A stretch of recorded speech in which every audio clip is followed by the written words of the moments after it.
오늘 우리에게 주신 하나님의 말씀은 마태복음 10장 40절에서 42절 말씀, 그리고 시편 11편 3절 말씀입니다. 설교 제목은 터가 무너지면 의인이 무엇을 하랴입니다.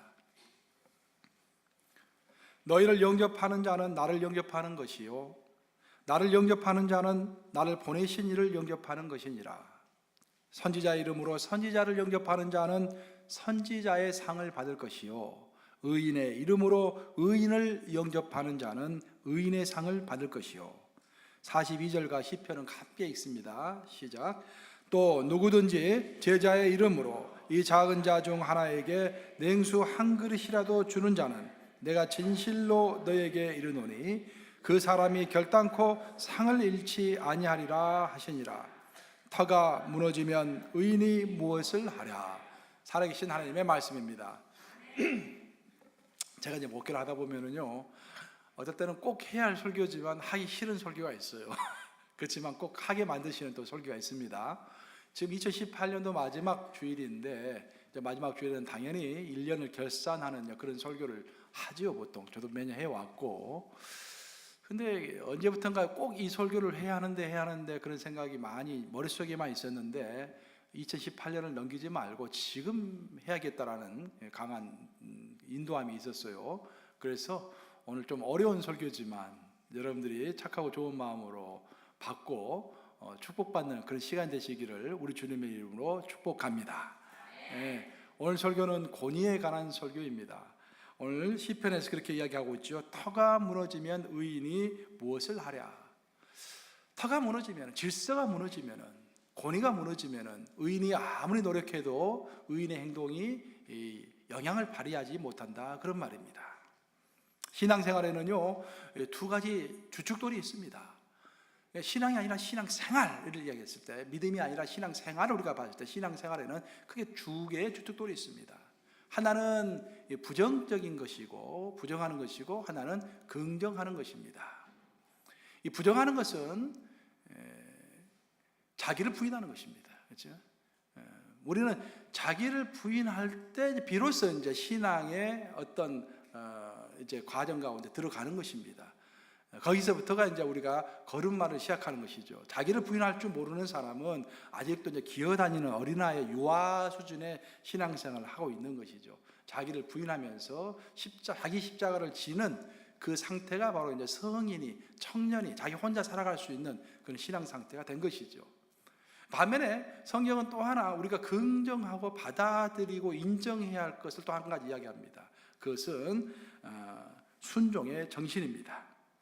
권위를 인정하고 권위에 순종하라라는 것입니다. 결국 우리는 제자의 정신과 순종의 정신 두 가지로 신앙생활을 해나가는 것입니다. 그리고 이것은 동전의 양면과도 같은 것이에요. 자기를 부인하지 않는 사람이 다른 사람의 말을 순종할 수가 없습니다. 그렇죠? 다른 사람의 말을, 권위를 순종하지 않는 사람이 제자가 될 수가 있을까요, 없을까요? 절대로 될 수가 없습니다. 그렇죠?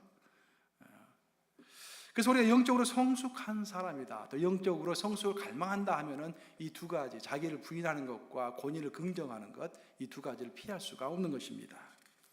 마이크 소리를 조금만 줄여주실래요? 굉장히 큰 것 같아요. 영국이 가장 번성했던 시기는 빅토리아 여왕 시대입니다.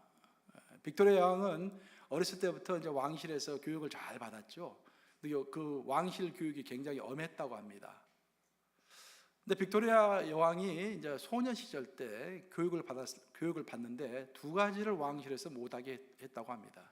첫째는 홍차를 마시지 못하게 했어요. 왜냐하면 홍차가 심장에 좋지 않다고 그러네요. 그래서 모든 영국 사람들은 홍차를 많이 마시는데 황실에서는 홍차를 마시지 말라고 해서 홍차를 마실 수가 없었습니다. 두 번째로는 그 당시 영국에 있었던 신문이 더 타임스, 이제 유명한 신문이죠. 제일 오래된 신문이죠. 더 타임스가 영국에 있었는데 더 타임스는 그 정부에 대한 비판을 많이 했던 그런 좌경화된 신문이었기 때문에 또 그 신문을 보지 못하게 했어요. 사실 오늘날 더 타임스는 굉장히 우경화된 신문인데 그 당시에는 이제 막 개간됐을 때는, 창간했을 때는 굉장히 정부에 비판적이었죠. 그래서 그 신문을 보지 못하게 했습니다. 그러던 이제 세월을 보내고 나이 18세가 되던 해에 여왕이 되죠. 캔터베리 대주교가 당신이 여왕이 되었습니다 라고 통보를 했습니다. 그때 빅토리아 여왕이 무릎을 꿇고서 자기 성경을 무릎 위에 펼쳐놓고서 기도했다고 합니다. 그 소식을 듣는 순간에 하나님, 제가 앞으로 여왕이 된 것이 하나님의 은혜인 것을 잊지 말게 하시고, 제가 오직 이 성경에 나오는 하나님의 말씀과 그 정신에 따라서 이 나라를 통치할 수 있도록 저를 도와주시옵소서라고 첫 번째 자기의 왕의 소식을 듣고서, 왕이 됐다는 소식을 듣고서 첫 번째 했던 기도라고 합니다. 그 정신으로 흔들림 없이 정치를 했고, 물론 우여곡절은 있었지만 결국 나이 82세가 될 때까지 64년 동안 왕으로서 통치하면서 해가 지지 않는 나라, 전 세계에서 제일 부강한 그런 나라를 만들었죠.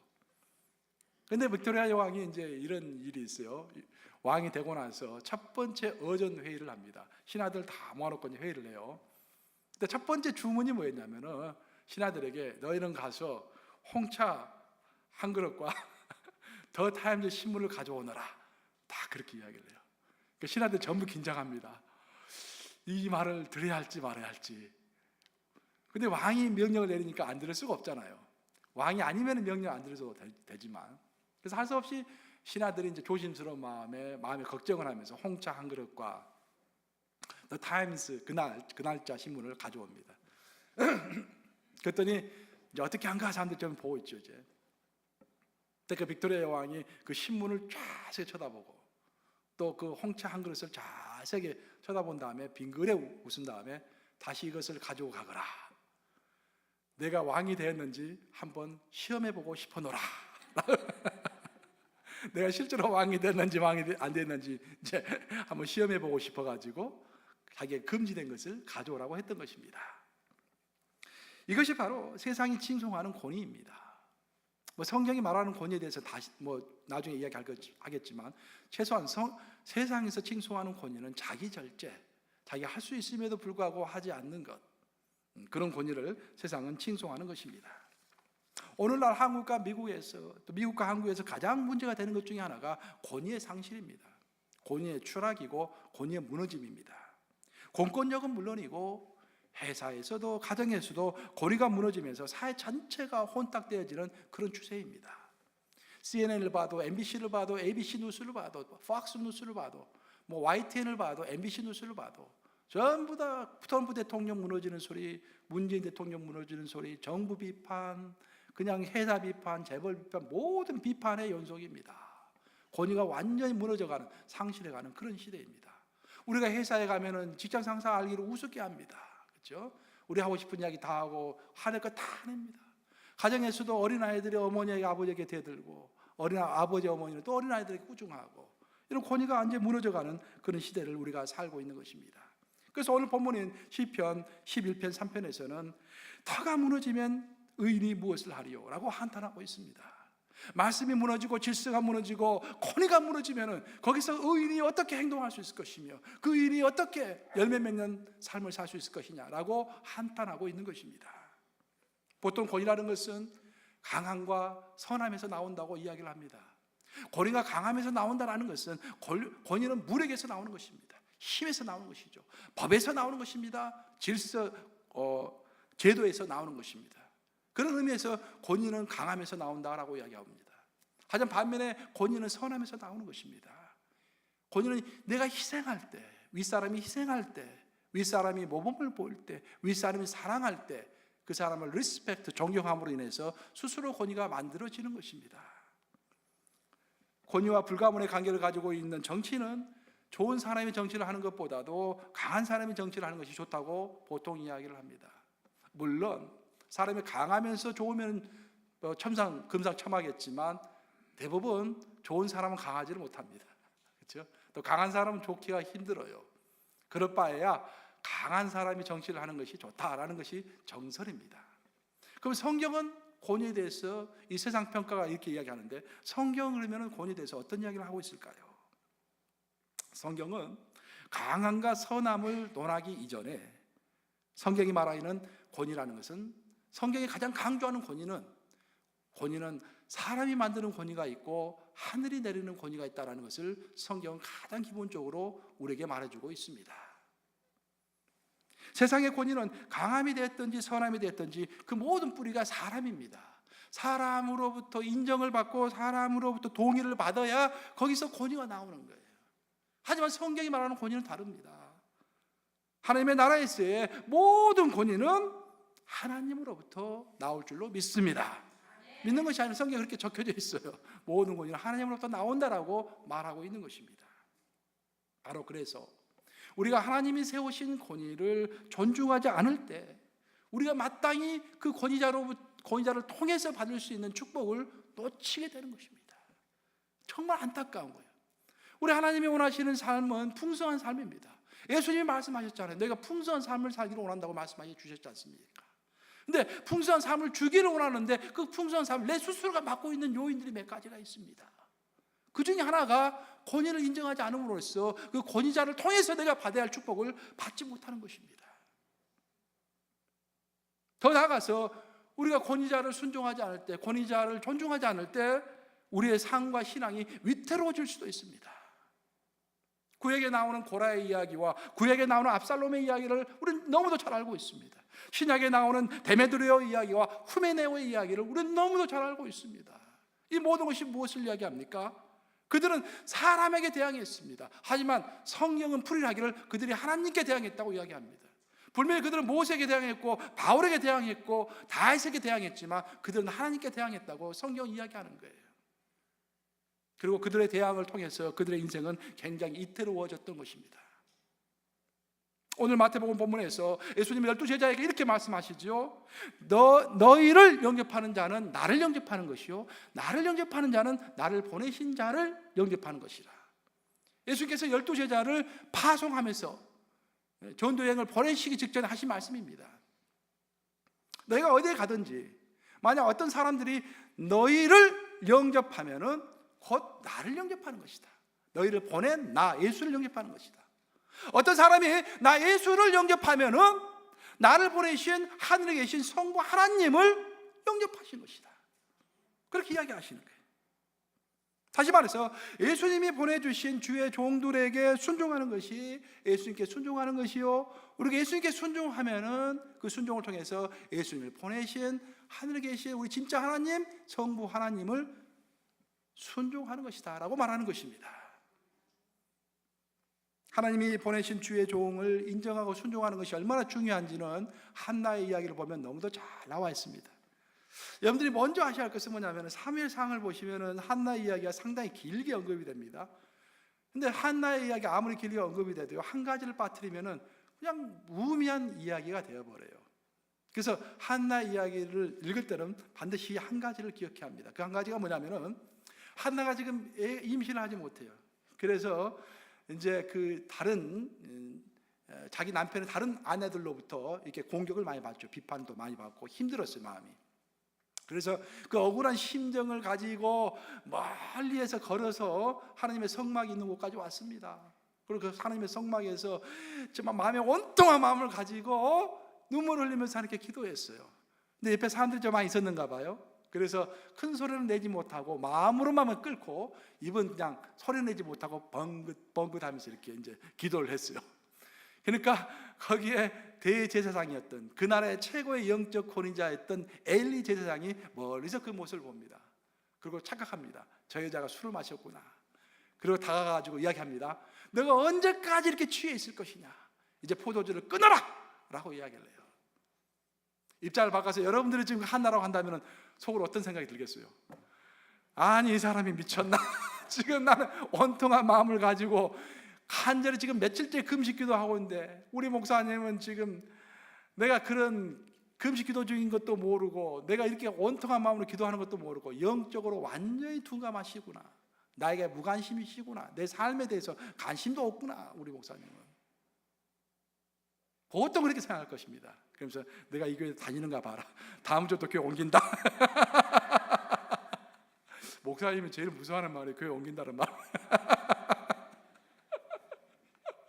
그렇게 전부 생각할 거예요. 그렇죠? 근데 놀라운 것은 그 한나 이야기를 보면은 한나가 그렇게 자기를 오해하고 있는 엘리 제사장에게요 깍듯한 공경의 자세를 취합니다. 그러면서 주시어 그게 아닙니다. 제 마음이 온통해서 기도했을 뿐입니다. 라고 제가 술에 취한 것이 아닙니다. 라고 자기를 그냥 설명하는 선에서 딱 끝입니다. 그랬더니 엘리 제사장이 얼마나 미안하겠어요. 정말 미안하겠죠. 미안하니까 축복해 주는 거예요. 이제 미안하니까 평안히 가거라 딸아. 이스라엘 하나님이 너의 기도와 간구하는 것을 응답하시기를 원하노라 라고 축복기도 해주는 거예요. 미안하니까. 그리고 돌아갔어요. 그날 저녁에 무슨 일이 있었습니까? 한나가 임신이 되었대요. 그날 저녁에. 그렇게도 되지 않던 임신이 그날 저녁에 된 거예요.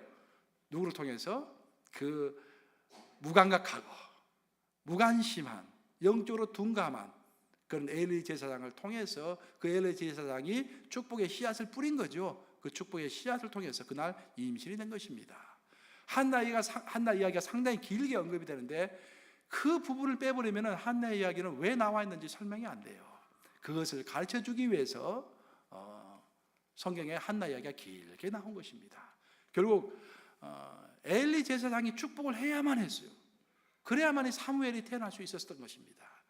그래서 그 한나가 거기서 그냥 픽 돌아서 가지고 이제 내가 말하는가 봐라 하고 돌아섰더라면은 끝났던 거예요 이제. 근데 거기서 올바른 태도를 취했기 때문에 또 엘리 제사장의 그 무감각하고 둔감한 별로 볼품이 없는 그 제사장의 또 축복을 받았기 때문에 그가 축복을 받고 임신을 할 수 있었던 것입니다. 한나의 사건을 묵상할 때 정말 우리가 얻을 수 있는 귀한 교훈은 하나님이 권위를 내려서 임명한 사람이라고 한다면은 그 사람이 사적으로 어떠한 사람이든 간에 불구하고 그 사람을 통해서 우리가 받을 하나님의 축복이 있다는 것입니다. 아담과 하와가 하나님의 권위를 의심했습니다. 그래서 선악과를 따먹은 거예요. 그리고 큰 재앙이 그들의 삶에 들어온 것입니다. 그들 삶으로 끝나는 것이 아니라 그들 자자손손 우리까지 그 죄의 영향을 받게 된 것입니다. 출발은 하나님의 권위를 의심한 것입니다. 하나님이 말씀하셨잖아요. 이 선악과는 따먹지 말라고 말씀하셨잖아요. 근데 그 권위, 하나님의 권위를 의심한 거예요. 사탄이 막 그게 아니다, 먹어도 괜찮다 그랬지. 그럼으로써 그 권위를 인정하지 않음으로써 의심함으로써 하나님의 축복을 누리지 못하고 큰 죄악의 구렁텅이에 빠졌던 것입니다. 오늘 마태복음 본문에서 예수님은 이렇게 말씀하십니다. 선지자 이름으로 선지자를 영접하는 자는 선지자의 상을 받을 것이요 의인의 이름으로 의인을 영접하는 자는 의인의 상을 받을 것이다. 이게 무슨 말인가? 알 듯 하면서도 모를 것 같죠. 이걸 표준 세번역을 보면 이렇게 되어 있어요. 선지자를 선지자로 인정해서 선지자를 받아들이는 사람은 선지자가 받을 상을 함께 받을 것이요 의인을 의인으로 인정해서 의인과 함께하는 사람은 그 의인이 받을 상을 함께 받을 것이다, 그런 말이에요. 그래서 오늘날로 이야기하면은 사역자를 또 담임 목사님을 담임 목사로 인정해서 또 하나님의 종을 하나님의 종으로 인정해서 그와 함께하는 사람은 그가 받을 상을 함께 받을 것이요 그런 말일 줄로 믿습니다. 그런 말이에요. 많은 경우에 우리는 우리가 원하는 권위자의 이상적인 모습을 마음속에 가지고 있습니다. 우리가 트럼프 대통령을 이렇게 자꾸 비판하는 이유도 우리가 생각하는 일반적인 그 대통령의 모습이 아니기 때문에 이렇게 비판하는 거예요. 영적인 지도자도 마찬가지입니다. 영적인 지도자는 이래야 한다라고 우리가 마음속에 그리고 있는 그 이상향이 다 있습니다. 그리고 내가 원하는 그런 모습을 갖추지 않는 영적인 권위자가 우리 앞에 있을 때는 참 그걸 인정하고 따르기가 쉽지가 않은 것입니다. 그래서 우리는 더 나아가서 스스로 그 영적 권위자를 심사하는 심판관이 되는 거예요. 우리가 영적 권위자를 심사하고 심판할 때 그 말은 무슨 말이 되냐면은 하나님이 심판하지 않으시니까 내가 심판하겠습니다 라고 하나님의 심판대의 자리를 내가 차지하는 꼴이 되는 것입니다.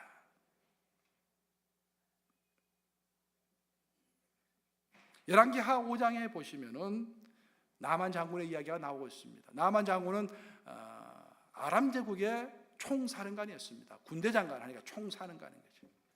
오늘날은 국방부 장관이 서열에 좀 밀리지만 옛날에는 전쟁이 가장 중요했기 때문에 군대장관 하면은 제2인자의 자리입니다. 왕 바로 다음에 자리예요.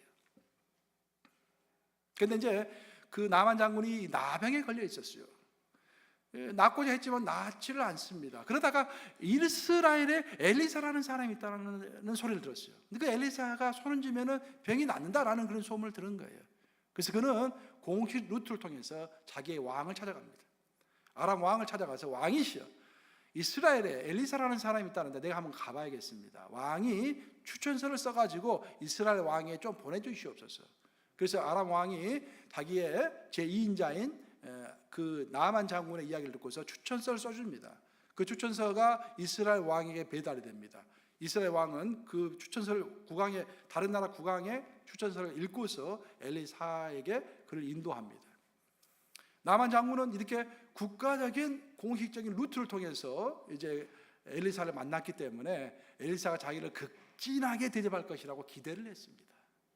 그리고 딱 찾아갔는데 시골로 해가지고 찾아갔는데 가서 봤더니 놀라운 일이 벌어진 거예요. 국방장관이 그냥 총사령관이 어마어마한 군대를 이끌고 왔는데 엘리사는 방에서 나오지도 않고 자기 비서를 보냅니다. 비서 보내가지고 요단강가에 가서 몸을 7번 담그시오. 그러면 나을 것입니다. 그 말을 듣고서 나만 장군이 버릇 화를 냈습니다. 아니, 내가 아람 제국의 제2인자 총사령관인데, 아니 그러면 너가 당연히 나와가지고 나를 영접하고 여호와의 이름을 크게 부르면서 내 상체 부위에 손을 얹고서 벌써 어떤 행동을 해야 할 것이 아니냐. 어떻게 해 너가 가만히 있느냐 하면서 화를 버럭냈다라는 소리가 성경에 나옵니다. 열왕기하 5장 11절을 우리 한번 같이 읽어보겠습니다. 열왕기하 5장 11절 시작. 나만이 노하여 물러가며 이르되 내 생각에는 그가 내게로 나와서서 그의 하나님 여호와의 이름을 부르고 그의 손을 그 부위 위에 흔들어 나병을 고칠까 하였도다.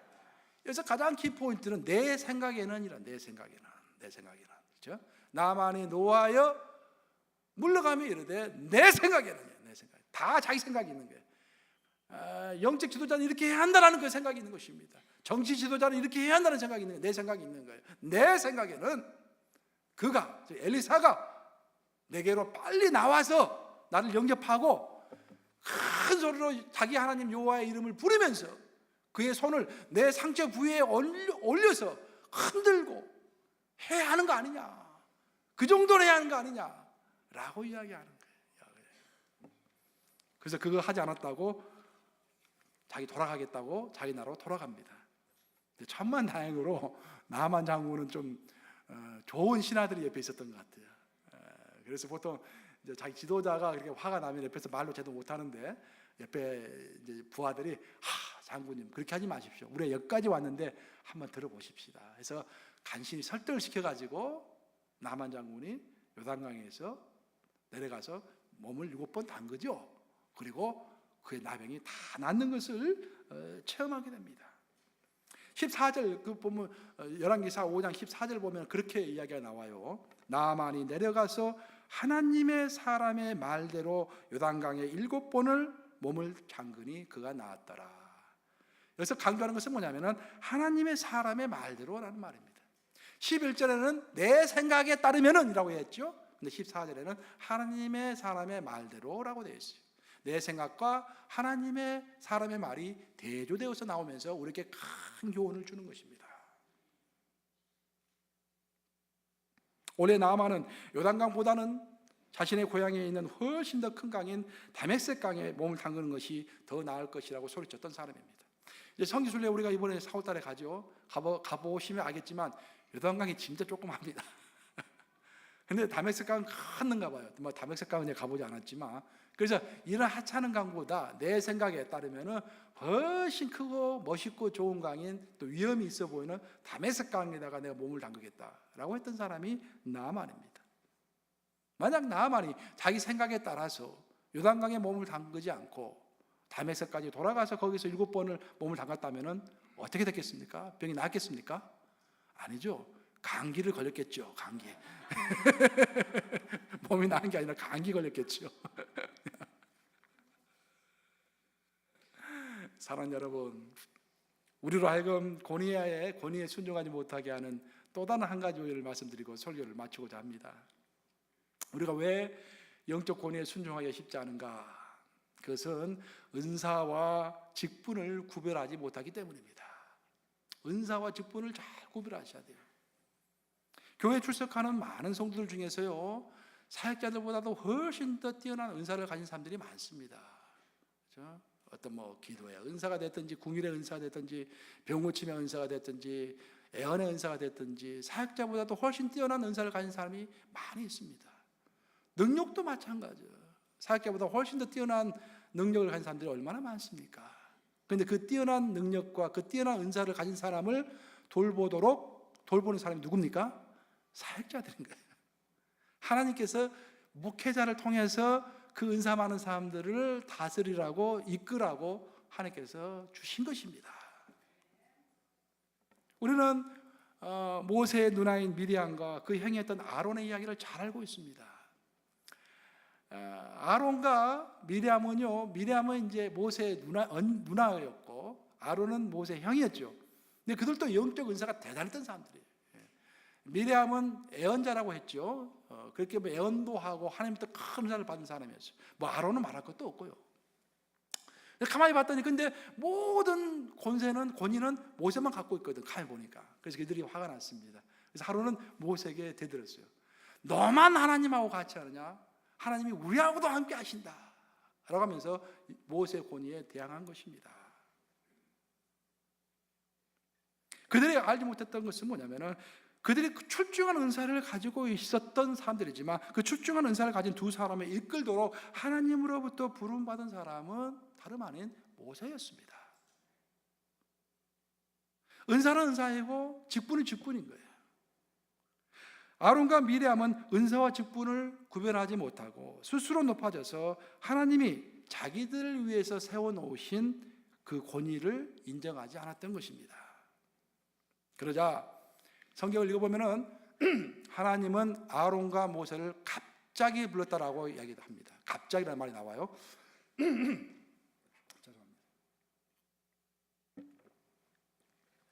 갑자기라는 말이 나옵니다. 갑자기 불러가지고 하나님께 직접 아론과 미리암에게 질문하셨다고 했죠.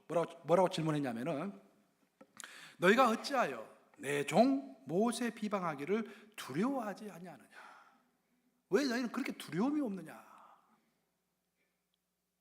즉 모세를 비방하는 것은 모세를 비방하는 것이 아니라 모세를 보내신 하나님을 인정하지 않고 비방하는 것이죠.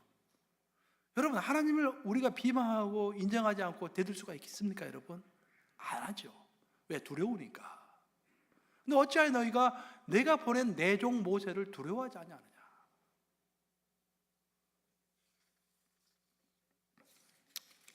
그러면 우리가 이제 보통 하는 말이야. 근데 그 영적 지도자들이 모세 같지가 않잖아요. 그래서 제가 처음에 한나 이야기를 한 것입니다. 엘리 제사장 같은 사람도 있고 모세 같은 사람도 있고. 내 오늘 설교의 핵심은 뭐냐면은 우리가 복을 받아야 돼요, 여러분들. 그렇죠? 왜? 하나님 우리가 풍성한 삶을 살기를 원하십니다. 풍성한 삶은요, 감사하는 마음과 기쁨의 마음에서 오는 거예요. 우리가 감사와 기뻐하려면은요, 막힌 것이 없습니다. 막힌 것이 없사는데 많이 막히는 것 중에 하나 이겁니다. 사실 권위라는 것은요, 우리 교회에 있는 부장들도 권위자들입니다. 그렇죠? 우리 장로님들도 권위자들이에요. 또 여러분들이 또 울림가족 가면 울림이들이 권위자들입니다. 울림이들 우습게 보면 절대 안 됩니다, 여러분들. 울림이를 통해서 우리가 받을 만한 축복이 있어요, 거기 분명히. 장로님을 우습게 보면 안 됩니다. 장로님을 통해서 받을 만한 축복이 거기 있습니다. 부목사님들도 우습게 보면 안 됩니다. 그들을 통해서 받을 만한 축복이 또 우리에게 있는 거예요. 담임 목사님을 우습게 보면 절대 안 됩니다. 하나님께서 담임 목사를 통해서 이 회종을 이끌도록 인도하시는 거예요. 이제 말씀 마무리합니다. 선지자 이름으로 선지자를 영접하는 자는 선지자의 상을 받을 것이요, 의인의 이름으로 의인을 영접하는 자는 의인의 상을 받을 것이라. 선지자를 선지자로 인정하는 사람, 담임 목사를 담임 목사로 인정하는 사람, 영적 권위자를 영적 권위자로 인정하는 사람, 장로를 장로로 인정하는 사람, 울림이를 울림이로 인정하는 사람은 그들이 받을 상을 함께 받을 것이다 라는 그런 말씀입니다. 이 말씀 명심하심으로 권위를 영적 권위를 존중하심으로 그 권위자를 통해서 내려지는 하나님의 복을 온전히 누리시는 저와 여러분들이 되시기를 우리 주님의 이름으로 축복합니다.